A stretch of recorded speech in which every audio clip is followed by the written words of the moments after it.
Alright, listen. Blue Beetle is a solid film. It's about Jaime Reyes, the third Blue Beetle, after Dan Garrett and Ted Kord, and it's very respectful of the legacy of the character. Now, I'm hardly the most well-read on any of the Blue Beetles. I've encountered Ted a few times in Crisis on Infinite Earths and Justice League International, for example, and I know Ted, and especially Jaime, from Batman the Brave and the Bold. Given that Jaime was only created in 2006, there's only a 17-year gap between his first appearance in the comics and his first appearance in a movie. He'd appeared in live action before in 2011 in Smallville, but he didn't even get his own episode in that. He was added to the Booster Gold episode. His own movie is a really big step forward, and taking into account that he's getting a dedicated animated show, hopefully releasing in 2026, he's doing really well. And I don't think I'm in the minority when I say that I really enjoyed this movie. There's obviously the sadly sizable group of racists that want to talk about how this movie is bad and woke because it features people of color and women. But excluding the backwards clown demographic, most people seem to like this movie. It's pretty good.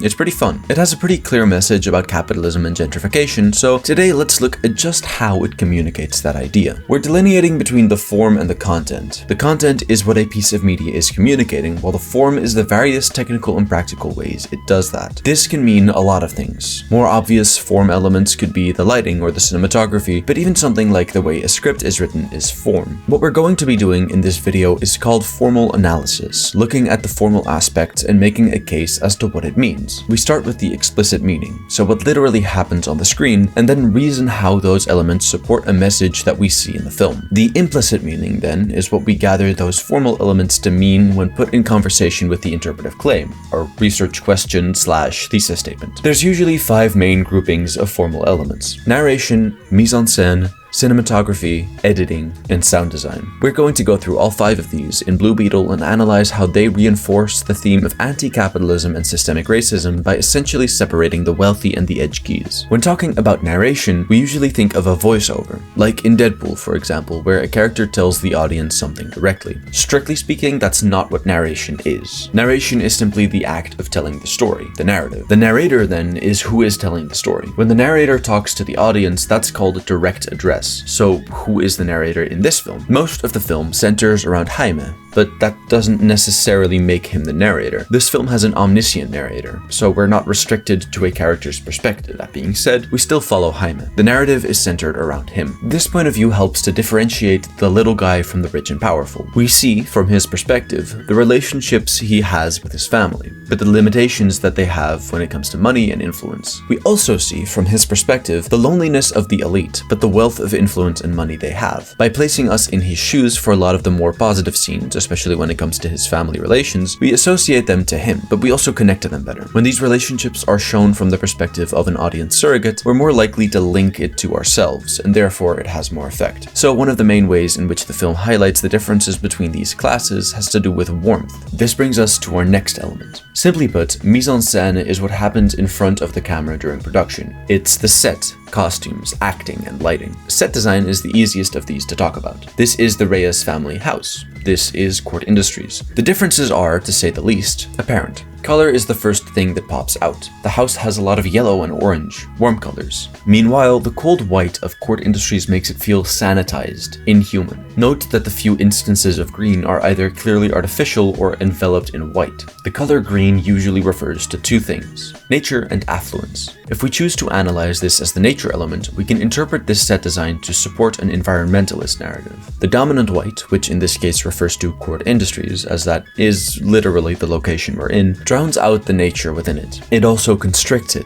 The green in the back is artificial and with hard edges. The green in the flower pots is fixed. If you're doing an eco-critical essay, this might be a good way of developing that argument, though it'd need to be supported with other elements or scenes. However, this video is focusing on the socio-economic angle, so we'll use the other meaning that green could have here. Affluence applies, obviously, to Kord Industries, or more accurately, the Kord family. The difference in warmth between the edge keys and the Kord family is re-emphasized with this set design. Like we said, the green is constricted and drowned out by the white. White here gives a sanitized, clinical feel. It's impersonal and cold. Now compare that to Victoria and Jenny's personal lives. Victoria's motivation in this film is tied back to the fact that her family screwed her out of the family company that she was first in line to inherit. She took over their company when Ted messed it up, and is now one of the most powerful people in the world. But it is precisely her wealth that created the distance she has with her family. The drive to prove herself worthy of the company is what created her feud with Ted and later Jenny. This is leaving aside a bunch of broader stuff with her racism and general evilness that has more to do with her power, but when it comes to the relationship with her family, this is the core of it. She is isolated, and her isolation is both the product and the cause of her damaged relationship with Jenny. Jenny herself is isolated too, especially after the death of her mother and disappearance of her father. She is isolated, and her isolation is harming her. That being said, it's important to take into account the in-world context of this building. It was built by the Cords, so the rich. Well, it was built by workers, but you get what I mean. The rich, having significant influence over the rest of the world, create the environment in which they are isolated. Aside from harming those in lower economic classes, they also harm themselves. This is all to say that this one set can already tell us so much about what this film is building up with its themes. You just have to know what to look for. Now that we've been staring at this picture for a few minutes anyway, let's pull it back up. To get to this shot, there's obviously not only the mise-en-scene to take into account, there's also the cinematography. Let's just isolate this shot. Right after being rejected and kind of ignored, to the point where she got his name wrong even after he just said it, we get this extreme long shot. He's shot from above and from far away. It's a way of minimizing him. He's shown as small because 1, he's just been made to feel small, and 2, he has little to no influence here. Now look at how during the transformation where the scarab merges with Jaime, we're always in the room with the family. Often we're looking at the scarab with them, where it looks like we're part of the group. It's not claustrophobic, but it is affectionate in some way. We're always at eye level. We're never above them, we're among them. This all creates that crucial feeling of familiarity. The second important feeling that we want in this scene is chaos. To achieve that, there's a switch from a number of static shots where the camera doesn't move in the lead up to the bonding to longer shots in motion. It's handheld, which we can see with the shake of the camera in certain shots. There's some lens flare, some moving between the different subjects at high speeds. We can see a lot of different techniques that went into creating this atmosphere, but that's not the only thing that contributes to the chaos. It's mostly made with editing. A lot of this has to do with the length of the shots. We have long and short shots, stationary and moving shots. This adds to the chaotic energy of the scene. That being said, this film is largely edited using something called continuity editing. Continuity editing is a style of editing that serves to make everything logically coherent. It's supposed to be invisible. The term for that is cinematic invisibility. A few examples of techniques of continuity editing would be match cuts, simple and smooth transitions, cross-cutting, and the 180-degree rule and 30-degree rule. Sound design might be the most important of any of these when it comes to the production of film. Narration, mise-en-scene, cinematography, and editing all revolve around the structure and visuals of a film, but the audio is more or less left to the sound design. It's mostly limited to post-production, but the sound captured on set during production is a part of it too.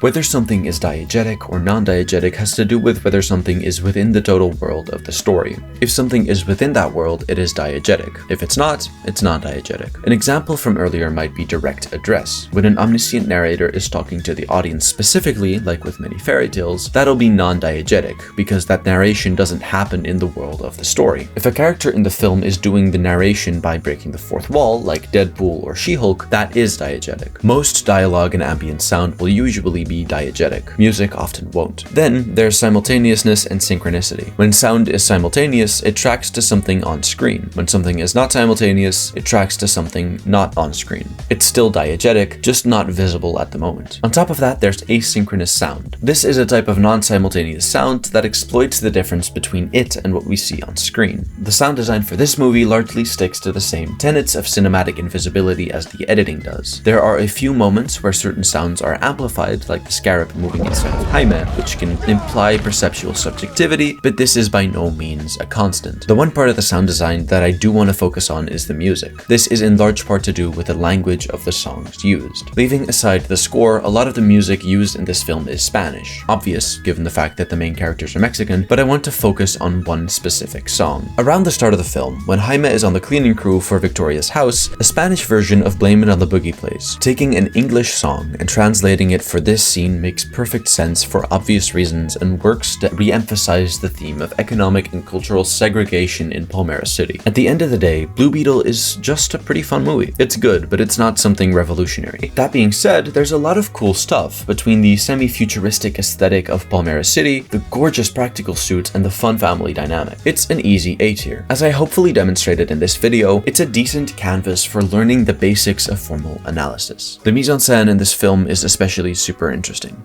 Now shoo, video's done. Oh fuck, I have to do the little outro bit. I gotta go overanalyze more silly superhero movies. Have a good one.